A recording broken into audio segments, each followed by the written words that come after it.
Commercial longline fishing breaks you down to nothing. 20-hour shifts, the constant smell of rotting bait and frozen brine. Your hands stop being hands and become these swollen, scarred things that don't quite close anymore. I was the new guy. 3 of us on that boat, the captain, an old deckhand with 30 years of scars, and me, scrubbing decks and trying to stay invisible. Day 11. We were broke, the holds were nearly empty, the captain was chain-smoking through the tension, and the older deckhand worked in that grim silence men get when they're calculating how much money they're losing by the hour. Then the winch started to whine. Something heavy was on the line. So heavy, the boat actually listed to starboard. The captain ran to ease the hydraulics before the line snapped. The old deckhand grabbed a steel gaff and leaned over the rail, staring down into water so black it looked solid. It took 45 minutes to bring it up. When it finally broke the surface, I took a step back without meaning to. A bluefin tuna. Over 1,000 pounds. The captain laughed, a raw, ugly sound. This one fish would pay for everything. We craned it onto the deck. It hit the steel with a thud I felt in my ribs. Then I looked closer. The proportions were wrong. The head was normal, but the belly was grotesquely swollen.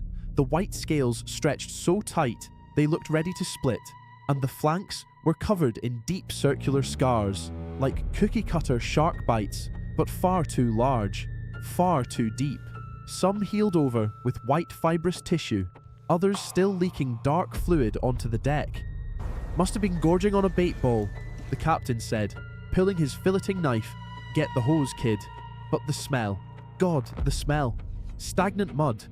Swamp water rotting in the sun. It rolled off the fish in waves. The captain straddled the belly, positioned the blade, drove it down. The skin didn't slice. It popped, a wet, awful sound, and the belly burst open. There were no organs, no stomach, no heart. The 1,000-pound fish had been completely hollowed out, and packed inside the ribcage was a translucent, pulsating mass. Milky white, veined with dark purple lines that throbbed in slow rhythm. It shifted as the air hit it, expanded. The mud smell became suffocating. I dropped the hose. The captain just stared, knife hanging loose in his hand. Then the mass ruptured. Whip-thin appendages exploded out, slick muscular things moving faster than anything that size should move. They ignored me completely. They went for the 2 men leaning over the fish. Tentacles wrapped around the captain's face, over his mouth, his nose, his eyes. With a wet thwack, more appendages buried themselves into the back of the deckhand's neck. Neither man had time to scream. They dropped to the deck. The captain clawed at his face. The deckhand's forehead struck the rail. I couldn't move. I couldn't breathe. I just watched that translucent mass pulse, pumping dark fluid through those tethers straight into their heads. It lasted maybe 10 seconds. Then they stopped struggling. And then, slowly, in perfect unison, they stood back up. But they weren't standing right. They moved like marionettes, arms loose at their sides, the tentacles still attached, trailing back into the ruined fish-like leashes. They turned their heads to look at me, and their jaws dropped open, hinges popping, skin tearing at the corners, mouths gaping wider than mouths should ever go. A voice came out of both of them at once. Like thick mud being sucked through a narrow pipe, it vibrated in my teeth. The deep is empty. We have consumed the dark. The trenches are barren. No sentient life left below. I pressed my back against the rail. There was nowhere to run. Miles of black ocean in every direction. We require the shallows, the feeding grounds where the warm meat gathers. You will steer this vessel to the closest port. If you perform this task, your biology will be spared. I looked at the captain. The skin around his neck was already turning grey. The veins under his jaw bulged with dark fluid. "Yes," I whispered. I made it to the wheelhouse, locked the door, hands shaking so badly I could barely turn the latch, set the autopilot for the nearest port. 14 hours. And then I watched. For the first hour, The men just stood there, perfectly anchored against the swells. Then the digestion started. The captain's clothes began to hang loose on him. His tan skin turned ash grey. The flesh around his cheekbones split and leaked clear fluid. Patches of skin slid off his neck and pulled wetly on the deck. The deckhand's shoulders collapsed inward. The bones in his arms seemed to dissolve until his limbs hung like deflated tubes. They were still standing, still breathing. They were being hollowed out, just like the tuna. I looked at the navigation chart. The blinking icon was creeping toward a port city. Hundreds of thousands of people. If that thing reached the shallows, I don't know what it would do to a city, but I knew what it had done to 1,000-pound fish in seconds.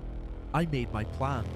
3 hours from shore, I slipped down to the engine room, tore loose the primary fuel manifold with a wrench, then the secondary.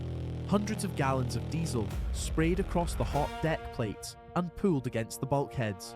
The engine sputtered, coughed, started to die. I scrambled back up, pulled on a survival suit, cut loose the life raft, and watched it inflate on the water below. Grabbed a flare from the bulkhead. The engine died completely. The boat lurched into silence. Then, a wet dragging sound from the deck. The captain and the deckhand were moving, pulling their ruined grey bodies towards me. The mass was coming with them, dragged out of the tuna on its own tethers, pulsing as it slid across the steel. "You were granted life," the voice rasped through their hanging jaws. "You will be consumed." I struck the flare. It spat red light and sparks into the dark. The hollow men lunged. I tossed the flare down the open hatch into the flooded engine room. Then I vaulted the rail. I hit the freezing water and swam, hauled myself over the edge of the raft just as the ocean lit up behind me. The boom punched the air out of my lungs. The boat became a column of fire, and through the roar I heard it. A high screech, ancient and furious, cutting through the night as the thing burned. The hull fractured. Within 10 minutes, the burning wreck slid under, hissing as the black water swallowed it. I drifted for 3 days. A trawler picked me up on the 4th morning. The captain asked what happened. I looked at my hands. I looked at the men working lines on the deck around me. "Engine fire," I whispered. Rogue waves snapped the fuel line. It went up fast. The others didn't make it to the raft. They patted my shoulder. They brought me home. I'm in my apartment now. Doors locked. Windows closed. Tomorrow I give my official statement, and the case will close as a tragedy at sea, but I'm leaving this here. There are places on this planet where light has never reached. Cold trenches where evolution stopped a long time ago and left only hunger behind. We drag our hooks across the bottom, trying to pull up profit, dragging things into the light that were never meant to leave the dark. If you work on a boat, if you pull long lines from deep water, please don't bring it to the shallows.